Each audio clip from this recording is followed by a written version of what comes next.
Ladies and gentlemen, welcome back to the Woody Allen Retrospective podcast with me, your main man, host, Donald Wonder, and I'm joined once again by my arsehole co-host, Simon Rads. Why drag it out? Yeah, exactly. Like, you need to make some fucking notes, man. Like, what kind of introduction was that? Well, my OneNote app isn't working. That's the problem. You usually have something a little bit more creative, but... Yeah, blame technology, motherfucker. Yeah, you're just going to have to be standard arsehole. So anyway, let's move along. Guys, if you missed our last discussion, we actually spoke about the very well-regarded Hannah and her sisters. I guess we were somewhat critical of it, and I know... when people hear that one, they probably won't be happy with us. But hey, it's all opinions. Guys, click on the top right corner of the YouTube card if you're on YouTube so you can go back and listen to that discussion. We want to thank all the people listening on the podcast. The views keep going up and up and up and up. But just to let you guys know, we do have a website in development, which you can use right now. It's called WoodyAllenRetro.com. If you're on YouTube, I'll put a link on the screen right now. You can go there and just check out all of our content. We've got a hashtag you can just use in Google, Woody Allen Retro. Put it in Google. You'll find us on Stitcher Radio, iOS, Android, all the podcasts and apps you could ever imagine. Apart from that, guys, all of these reviews are spoiler discussions, as we always say. We would prefer it if you if you watch the movie, if you watch the movie first, then come and listen to us bitch and moan or praise the movie, because we're going to be honest and we're your everyday blokes. We're not no movie snobs. We don't work for IMDb or Rotten Tomatoes. We're just two normal guys talking about Woody Allen, and no one has seemed to have done that before, which is why we're doing this retrospective in the first place. That was very romantic. Anyway, let's get on with this. It's Friday. Cool. So in that case, why don't you introduce the next movie then, buddy? All right. So another year, another movie. Here we are in 1987 this time around, and we're looking at the Woody Allen directed and written movie Radio Days. I was quite excited about this one because with Hannah and her sisters, we talked about how Woody Allen was kind of shying away from New York a bit. All his movies, if you noticed, between 82 and 86, leading up to Hannah and her sisters, were set back in the day. We're in present time, and it kind of felt like he wasn't happy with how the 80s developed. He didn't feel as much home as in the 70s, where a lot of things were set in present day and were very autobiographical. He seemed to go through a nostalgia phase, and everything was very nostalgic for how things were in the early 20th century and so on and so forth. And with Hannah and her sisters being set in the 80s and having a more darker, kind of more depressing look at New York and a different perspective from Woody Allen, I was wondering, what is he going to do next? And I'm happy to say he finally got that nostalgia craze out of his body, because this movie is nothing but nostalgia. I hope moving forward we can get something fresh, because oh boy. This is Nostalgia the movie. If you couldn't tell from the title, it's basically talking about the glory days of radio. Woody Allen's only in the movie as a narrator, because basically in the movie you're following him around as a kid, his childhood memories, growing up with his parents in a Jewish household in the 1940s, I believe. And the movie is a collection of short stories that are basically intertwined by him and listening to the radio. Half of the stories focus on the radio personalities themselves that they listen to, so it's kind of behind the scenes, while the other half of the movie is his experiences, his mom, dad, uncle, and the broader family and the neighborhood's experiences, all kind of interconnected through this shared experience of the radio. And that's kind of like the romantic aspect of the movie, how the radio was this magical thing that gave people a way to escape the mundaneness of every day. Yeah. But on the flip side, what's clever about it, that it's also a very realistic movie, showing you the people behind the microphone that you didn't get to see back in the day, who are more flawed and not as perfect as you may have imagined just by listening to their voices. Yeah, you got it right in one. This was another movie I could not remember for the life of me until we just rewatched it. And I thought the movie was just okay. Woody Allen said, it's funny you actually said all that stuff about Woody Allen in the beginning, getting the nostalgia out, because he actually said, after doing Hannah and his sisters and thinking about all the dramas he's done, he wanted to do something very silly, but at the same time, do something that's based on his past and as a kid. And again, you just said this as well, he's actually been doing that for the last couple of movies, especially when you think about the movie about the cinema, back in the cinema, the good old days, even that movie, the Great Depression movie, which I can't remember the name of right now. Oh yeah, I mean, if you think about it, Zelig was set during, the 1920s. Same with Purple Rose of Cairo, the glory days of cinema. That's it. Then Midnight Sex Comedy. Was that the 20s as well, or early 20th century? Correct. So a lot of going back in time. It felt like after the 70s have ended and there was a cultural shift in America, he didn't really feel at home, or at least his vision of New York changed. And so when he revisited it in the last movie, you could tell that this is a different perspective from him. This movie is just, for me, it's a Sunday movie for the family and for that type of generation. Like my parents, although they're black and African, so they can't relate to the American 40s World War II experience, I just see this movie as catered towards people of Woody Allen's generation of that time. Me watching it, I thought it was really nice seeing the time, and here's some, obviously we always get into a bit of trivia with the movies. This movie is one of the most expensive he made at the time for a couple of reasons. Number one, I think out of all of his movies, this is the one that cost the most because the music budget, he actually went and got so many licensed songs to fill the time.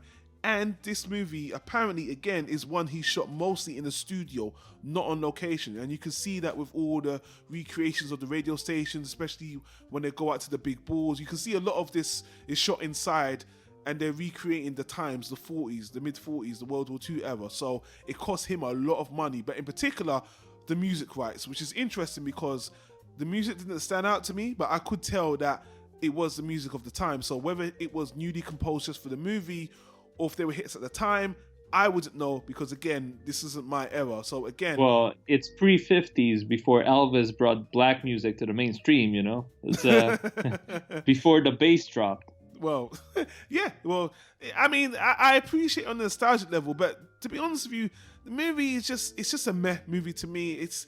Woody Allen is taking a break. We said this before, I think with Midsummer Night's Comedy. He does these movies sometimes where, to me... Broadway, Danny Rose. Yeah. Well, to be honest, even that one feels more narrative than this to me. This is basically just another script, skitty kind of movie, which is fine. Even the skits, I found them very just meh. The one that stood out to me, obviously I'm a pervert, is the one where the kids find the naked teacher through the window. That was good. She was kind of hot in an ugly way. That's weird, but yeah, there are some ugly women that are really attractive. Yeah, just like that's real life time and not Hollywood. You see, that's another thing about Woody Allen. He gets natural beauties. Well, is that true? Does he get natural beauties? I think he's 50-50. Because even some of his leading women, except for Diane Keaton, we know how much you love her, and we'll get to her in a minute as well. But except for Diane Keaton, a lot of his women in his movies, I mean, they're okay. But again, it's the era of the times. But anyway, let me not sidetrack. Let me just focus on the movie. I honestly thought the movie was just okay. It's a nostalgia movie. I don't know how much you're going to get from the movie, but I will say the thing I do appreciate the movie. This movie is a nice point where Woody Allen brings 95 or 90% of the people he's worked with in the past, including Diane Keaton, for cameos, for just Tony Roberts. Of course, you can't have a movie without him. Well, that's gonna break very soon. Actually, you can and you will. Their relationship's nearly over. Actually, I think this is the last one where he features for a very long time, like the 2000s. But this movie as well is another part of trivia. It is one of his most casted movies in terms of actors, extras. You can even see when you go back and think about it, it's like, wow, he had a lot of moving parts with the actors, and a lot of actors had to shoot their scenes before, during, and after, especially getting Diane Keaton. They could only come in at certain times, so it was kind of chaotic. And the funny thing about this movie is, because this is another movie I appreciate more for the trivia, is just he was a very big perfectionist with this movie, from the set design, the music design, getting the actors all together. It cost a lot of money. Studio-wise, it was pretty hectic for him to develop. It took over a year. It went a little bit over time than it usually does. And then what you end up with is just a kind of family nostalgic movie that doesn't hold up as much as other ones, but it's not really bad. And I think the funniest thing about the movie is he calls it a cartoon. he actually refers to the movie, this was my cartoon. I wanted to make a movie that was just an exaggerated version of my past and my family's past. And just like a kind of, he calls it a movie cartoon, which I think is kind of weird. Kind of probably shows the kind of cartoons he watched. But to me, it's just meh. It's an okay movie. It's kind of forgettable. Definitely not one that's really going to stand out. And again, I know Diehards are going to hate me for saying this. Woody Allen's got 50 movies, and there's movies you're going to skip. I'm sorry, this is one of them. I would just say that if you don't want to watch all these movies, this is one of the skippable ones, in my opinion. Here's the thing. My opinion is kind of weird on this one. So, you know me, I have a thing for movies that are shot in studios with like sets. There's a beautiful set in this movie. The rooftop one. Yes. Where one of the key locations in the movie, especially for Mia Farrow's character, who's probably, this is my favorite movie for her so far. Really? Yeah, because she plays this exaggerated character who's basically a cigarette girl having an affair with a prominent radio personality who's married, of course. And then she goes on to her own arc through getting involved with a mob assassination where she's a witness, and she's too likable for the gangster to kill her. So he basically works out a deal where she gets a part on the radio and she becomes an actress, but she sucks. And then she develops this sophisticated accent to ditch her Brooklyn accent. I think she came from Brooklyn, and she becomes much more well known in a completely different character, but at the same time she's still the same person. Sure. So she goes back to the rooftop at the end of the movie for nostalgia, and that's where the picture ends. And that set is amazing because you see all the old billboards and stuff I like, because I'm kind of sympathetic towards that decade myself as well. So those things I really appreciated. Also, I thought that out of all the skit movies he did, everything you want to know about sex, but you were afraid to ask. Yep. Broadway Danny Rose was like that a little bit, I guess. A little bit with this nostalgia and recollecting old stories and memories. I thought in this one, he actually did a really good job of connecting all of them. Because you would listen to the radio with the family, and then you would see the people making the show and get their story and their perspective, how they lived their lives. So I thought he did a really good job connecting all these different moving pieces, and the cast was sensational. I mean, Julie Calvert played his mom, and not only she has a great comedic voice, but she's like that Marge Simpson. I mean, that how often can you say that? And yeah, finally, Diane Keaton. Took him long enough. Even just for 5 minutes and just for a singing part, could have, swapped places with a few other actors, but whatever. So I like those bits. What took the movie down a few notches for me, and it just comes from Woody Allen being, a perfectionist, that even though he had this, very romantic, glass half full perspective on this entire nostalgia trip, right? Where it's the decade, the characters, or his own childhood, he was still so realistic and so dedicated to even the smallest details of recreating how it was to grow up in that neighborhood at that time, with the rain and the cold and all these family members living under one rooftop, so they were poor, and the radio being the only escape, and them being completely clueless of how people actually lived in the big cities who had more money. An ongoing gag is that his uncle and aunt always talk about, his aunt always telling his uncle, why don't you take me here? Why don't you take me there? His uncle goes like, just take the gas pipe. Just commit suicide, just kill yourself. Yeah. What you complaining about? And he gets in his jabs at religion, which is always funny, where back in the day, Jewish people had to starve themselves to suffer for the sins. And anybody who didn't do it because they were leaning more towards communism, they were like, the real sin is what, the big corporations do to the working class people. So all that's good. But because it's so realistic, you can't help but get pissed off of how shitty life was. How people basically lived like peasants. Radio was this big lie. And that was your only joy in life, to fantasize about how other people lived. And then you see the people who got paid big bucks to be on the radio. And you're like, an idiot can do this today on YouTube. You had this short, bald guy who was, the joke was that he was the voice of a hero, a superhero, the Masked Avenger. Yeah, that guy, yeah. And all he did was just be hammy on the radio. Then the guy Mia Farrow had the affair with, who was married, their whole shtick was that they sounded all suave and sophisticated with his wife. So their slogan was, have us for breakfast every morning. So literally, they had this 5-star hotel looking joint with servants serving them breakfast, and they just talked about their day and read the morning newspaper and talked about what they're going to do, where they're going to shop, and it was all endorsements, of course. But basically, you get to listen to how rich people live, and they get richer while you just fucking daydream away with the sink in the middle of the damn living room washing dishes with 16 kids running around in a 2-bedroom house. So I was like, wow, man, this is depressing. Like, the humor sometimes escaped me.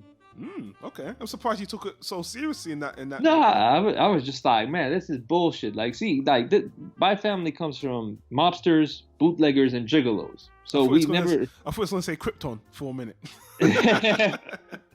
Nah, man. So we didn't play this game. Like, this is why they called people suckers back in the day, where you were just like daydreaming away in the radio how other people live. I'm like, take control, get the money for yourself, man. Make some moves. Play the game. But yeah, so that was the only thing, that this is supposed to be funny, and it just pissed me off for the most part. But that's again to the movie's credit of painting a full picture. But at the same time, Woody Allen wanted to be romantic about it, and he does succeed in some areas, like the way his kids parented him, like got slapped all the time because when they I'll slap him. No, I'll slap him. No, I'll slap him. I'll beat him. No, you're too nice on him. I'll beat him. And there's this great scene with the rabbi where he borrows some money from like the Jewish church because they were building a new nation of Israel or some dumb shit like that. That scam he does where he's begging people for money on the street. I did that scam to get money, and that's not what. I mean, he's lying to the public a little bit, but I mean, it wasn't bad. So seeing him do that in the movie was pretty funny, and obviously the rabbi wanted to beat him as well. It's like, you're not gonna beat my kid. I'm gonna beat my kid. Yeah, but they get in an argument between his mom, his dad, and the rabbi who's gonna beat him, and they just all end up slapping him around in the middle. Yeah. I thought that was great. Speaking of which, do you know who that kid is playing Woody Allen? I know, it was Seth Green. Can you believe it? You can say Seth Green was actually in a Woody Allen. People would be, I can't believe it was that Seth Green. Oh. No, they hate that guy's smarmy face, I know, man. That was He can actually say it was in a Woody Allen movie. That's pretty amazing. Pretty lucky for him. Yeah, that was the one thing I hated about it. I'm like, oh man, this movie gave us that asshole. Fucking hell. Couldn't you find another kid with a big nose? I mean, really? Yeah, well, he was nothing when the movie came out. It just, he still is. Some things never change. Oh, well, that's not true. I would say that's an insult, but that's not true. He's making money hand over fist with his Robot. I don't know if Robot Chicken sit on, but anyway, we digress. I just want to jump back to the Mia Farrow thing. She's fine, but she's not in the movie. I mean, the movie is, her parts are just spread out all through. She's got probably like, you can say 15 minutes worth of content in the movie. And that's what I liked about it. You've never really praised her that much. You keep her comparing her to Diane Keaton, and she's not even in the movie much. So, and the role she played in this movie, it's an amalgamation of all the other characters she's played. To be honest, in the last 3 or 4 movies, they're very similar, this kind of character. So I'm kind of like, this is the one you really like, but like you just said, because she's not in it that much. Look, she was fine, but she was the longest thread through the whole movie. Honestly, the movie's fine. I just don't think it's anything special. And again, I know, how could you say skip the movie? That's just you call yourself a Woody Allen fan. Listen, the general audience are not going to watch every single movie. What we're doing here in the retrospective is very niche. People usually don't watch a director's home filmography, especially when they made 50 bloody movies. So again, I'm just trying to be to the general public. Guys, this is one you can skip if you just want to watch the best. Yo, I think that's a terrible idea. The amount of idiots they watch on YouTube, I'm like, next time you see a thumbnail that says, you just need to know, or I'm a Nazi, or the latest Trump news, how about you watch a good movie instead? Don't waste so much time on YouTube. Don't make these assholes money. See, that's why it pissed me off, because the people back in the day in the radio that basically did nothing to get paid are the same people that today do nothing on YouTube and get paid for it. I'm like, who cares about your damn opinion? I hear you. So, I mean, I don't have much more to say. I'm not going to shit on the movie. It was fine. It's perfectly serviceable. I just think it's a movie, the age demographic of people born that time, the baby boomers, I think that's the right generational term or whatever. They come later. When guys come back from World War II, that's the baby boomer generation. Oh, whatever. Then yeah, you're right. Actually, that's that generation? Whatever. Fuck it. Who cares about labels? I thought the movie was passable. Whatever. I didn't hate the movie, but Guys, again, let us know what you think of the movie in the comments down below. There's a lot of factual behind the stuff, trivia stuff that's really interesting about the movie, especially seeing all your favorites from the past movies, Diane Keaton. And actually, I didn't want to forget this. Let's talk about Diane Keaton for a minute. Now, I will say, I was happy and yet heartbroken that she was only in the movie for like 1-2 minutes. I wish she even had a little segment. That would have really made me much happier. So just because you're always bringing her up, Simon, I actually went into a Wikipedia page. Why am I going to say something? I went to a Wikipedia page and I went to find out what did she do during the period that she left Woody Allen. And funny enough, I have to say, as soon as she left Woody Allen after Manhattan, she got nominated for another Oscar for doing a really good dramatic journalistic movie called Red. Yeah, wasn't that Warren Beatty? Yeah, exactly. Yeah. He was in. I'm not sure. Yeah, he was. He directed it as well. It's based on a real person's autobiography, a book. Yes, but a journalist, right? Yeah. I saw the movie when I was a kid. Yeah. Oh, there you go. Well, after that, her career kind of did falter. She actually was not happy with her roles in the Godfather trilogy. Oh, she didn't like from the first, second, and third one. She's got some choice words about her role because she's a big character actor and she's a feminist. And she said that in the first one, her role was non-existent. In the second one, they tried to give her a bit more, but she still didn't like it. And obviously, I don't want to comment about the third one. So, you're one of the haters. I just think it's not that good. But no. I'm not a hater. I'm just generally people hate Godfather 3. I thought it's whatever. Just I didn't hate it. I'm not a Godfather fanboy. So, but moving on with her. After that, she did team up with another director, a female director called Nancy something. I can't remember. And she kind of that was a great segment. Thank you, man. You really painted a picture. Yeah, well, sorry, but this is the end because I'm only covering up to this point of this movie, what happened to her between her leaving Woody Allen, because a lot of people just wanted her to work with Woody, but she left of her own accord, and she said she wanted to diversify and not just be, the romantic lead to the Woody Allen movies. I know you probably say, but she was great in that, and, she could have gone further. But as an actress, I respect her decision. And as you know, there is going to be another film with her and Woody Allen, that main feature. But as for now, I know you love Diane Keaton, which is why I digress so much. But to be honest with you, her leaving Woody Allen didn't really help her career, her acting career. But she did do things with photography, singing, and she actually directed a documentary called Heaven, which got panned because it was about if there was an afterlife, and people just said it was terrible, absolutely terrible. Wow.